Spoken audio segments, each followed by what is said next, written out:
Alhamdulillah Rabbil Alamin. Une autre question émanant du frère Tidjani Ganame à Ouagadougou. Il dit: ma question est la suivante. Que doit faire un priant derrière l'imam qui récite la Fatiha à haute voix? Doit-on lire avec lui ou écouter? Voilà, il y a polémique ici. Quand l'imam lit, alors il y a un hadith qui dit que qira'atul imami qira'atul ma'moum. Quand l'imam lit, c'est votre lecture à vous aussi, les fidèles qui sont derrière lui. Voilà, donc si l'imam lit, on doit l'écouter. Alors un verset aussi qui dit aussi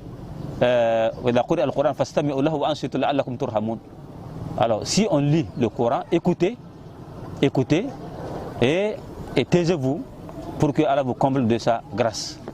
Voilà, donc ça veut dire à l'origine, le principe veut que, alors quand l'imam lit, sa lecture est notre lecture. Ça veut aussi que quand il lit, qu'on écoute, on se tait pour avoir la grâce d'Allah subhanahu wa ta'ala. Alors, maintenant, il y a un hadith d'Abu Huraira qui dit que il a entendu le prophète dire que Al-Fatiha est divisé en deux catégories. Une catégorie pour Dieu et une autre partie pour Allah subhanahu wa ta'ala.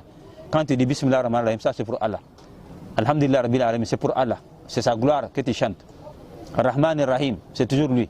Iyaka na'budu wa iyaka nasta'in, c'est toujours Allah subhanahu wa ta'ala que tu magnifies à travers ces versets-là. Mais quand maintenant Allah dit, quand tu dis Ihdina sirata al-mustaqim, ça c'est, à partir d'ici, c'est pour le serviteur. Alors donc Abu Huraira, il a entendu cela dire du prophète sallallahu alayhi wa sallam. C'est pour qu'il a juré que lui, il ne cessera jamais de lire Al-Fatiha derrière un imam. Qu'il lise à haute voix ou à voix basse. C'est pour que les musulmans ont aimé que l'imam, quand il dit voilà, qu'il se taise un peu pour que ceux qui sont derrière eux aient le temps